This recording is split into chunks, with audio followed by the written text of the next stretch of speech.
सबीर, आपसे सवाल करूंगी, चूंकि आप तीनों लोगों ने जिक्र किया कि अनियमित भोजन, यानी लंबे समय तक अगर आप भोजन नहीं कर रहे हैं और जब भोजन कर रहे हैं तो आप गलत खान पान का इस्तेमाल कर रहे हैं, इसकी वजह से भी रेक्टल कैंसर होता है। तो क्या इंटरमिटेंट फास्टिंग जैसी जो चीजें हैं जिसको लोग आजकल बहुत फॉलो करने लगे हैं, उससे भी खतरा बढ़ता है? और दूसरी अहम चीज, चूंकि सिम्टम्स आप तीनों ने बताए हैं, तो किस तरीके की टेस्टिंग होनी चाहिए? क्या टेस्ट सबसे पहले कराएं जिससे कि इसको तुरंत पकड़ा जा सके? बिल्कुल, खाने में तो देखिए सबसे पहले ज्यादा जरूरी है, अभी जैसे डॉक्टर अंशुमन ने बताया था कि गट हेल्थ का हमें ध्यान रखना बहुत ज्यादा जरूरी है, गट माइक्रोबायोम का। जैसे क्या होता है कि हम ओवर द काउंटर बहुत तरह की हम एंटीबायोटिक का इस्तेमाल करते हैं या किसी भी तरह की पेन किलर्स का इस्तेमाल करते हैं, एंटासिड का इस्तेमाल करते हैं क्योंकि कॉन्स्टिपेशन हो गया या फिर आपका पेट से संबंधित और बीमारियां जैसे एसिडिटी वगैरह की प्रॉब्लम बड़ी कॉमन होती है, तो हम ओवर द काउंटर बहुत ज्यादा मेडिसिन लेते हैं। तो ये हमारी जो गुड बैक्टीरियाज है उनके लिए ठीक नहीं है।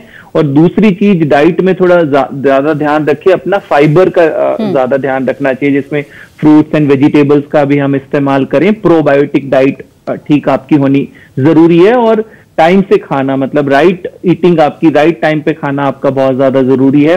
ओवर ईटिंग या आप ये देखते हैं कि हम मिडनाइट स्नैकिंग वगैरह करते हैं, इस तरह की चीजों का खास तौर पे युवाओं में प्रचलन है, तो इसका हमें विशेष तौर पे ध्यान रखना है। इंटरमिटेंट फास्टिंग हो गई है किसी भी तरह की, देखिए ऐसा नहीं है, हम ठीक है फास्टिंग हम कर सकते हैं, पर क्या होता है कि लोग अगर इंटरमिटेंट फास्टिंग भी कर रहे हैं तो फिर ओवर ईटिंग भी कर रहे हैं साथ के साथ, है ना। तो यहाँ पर बैलेंस डाइट का ज्यादा रोल है। And everybody is different and every body is different, तो अपने अनुसार आपको अपनी डाइट को थोड़ा डिस्कवर करना है।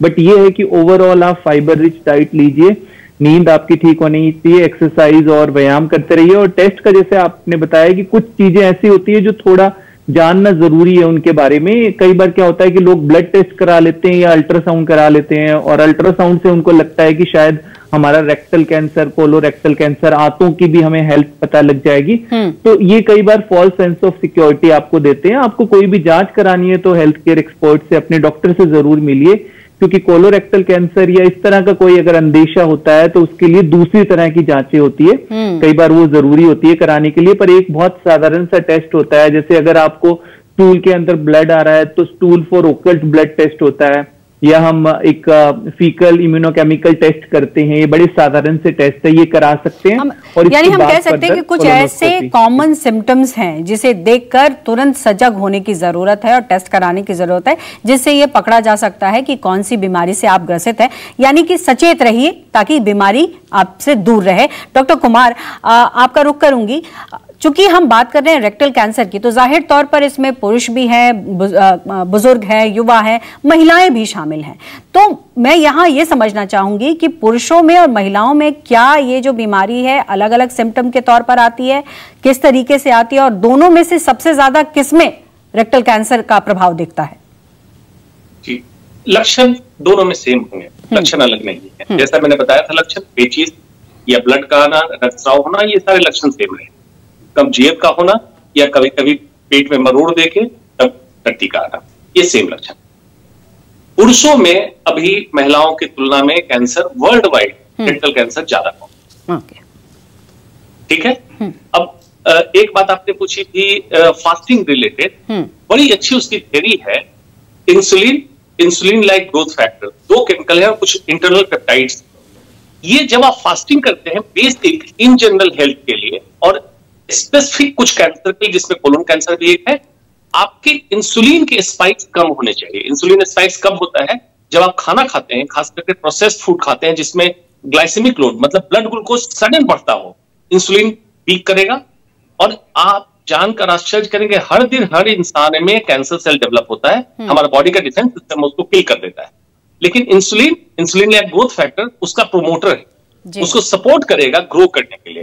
तो रेक्टल कैंसर की अगर शुरुआत या प्री कैंसर कंडीशन या कुछ सेलुलर मॉडिफिकेशन हो रहा है और इंसुलिन स्पाइक आपके मल्टीपल हैं, जैसे डॉक्टर साहब ने कहा, वैद्य जी ने, कि अनियमित भोजन, रात को आप 3 बजे खाना खाना है, सर्काडियन जरूरत नहीं थी, उसमें इंसुलिन को डाउन होना चाहिए था, इंसुलिन आपने बढ़ा दिया, IGF बढ़ाया, इंसुलिन लाइक ग्रोथ फैक्टर, ये आपका प्रमोटर होगा।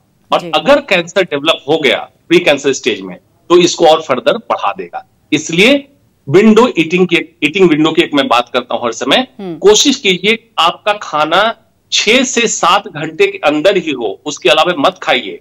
एक्सेसिव ईटिंग प्रॉब्लम होगी नंबर 1। खाने में फाइबर की मात्रा जरूर हो, ताकि मल अब तो इंडियन टॉयलेट लोग जाते नहीं, वेस्टर्न टॉयलेट बैठते हैं, आपका मल नीचे डूब जाता है या फ्लोट करता है, उसमें फैट ग्लोब्यूल्स कितने हैं, इससे हम लोग काफी हद तक अंदाजा लगाते हैं कि इनके गट हेल्थ की क्या कंडीशन है और इनको फ्यूचर में क्या क्या समस्या हो सकती है gut health as well as cancer. बिल्कुल छोटी छोटी चीजें हैं जिसे अगर ध्यान से समझा जाए तो बिल्कुल इससे दूर रखा जा सकता है। बहुत बहुत शुक्रिया आप तीनों का। आप तीनों ने हमारे दर्शकों के लिए समय निकाला, बहुत सारी इंपॉर्टेंट जानकारी दी, आपने हमारे एक्सपर्ट को सुना।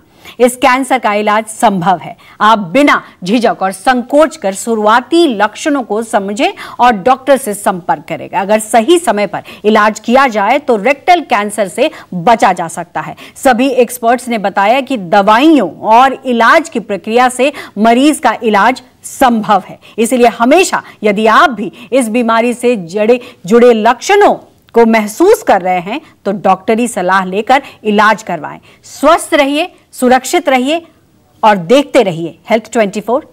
फिलहाल है वक्त एक ब्रेक का।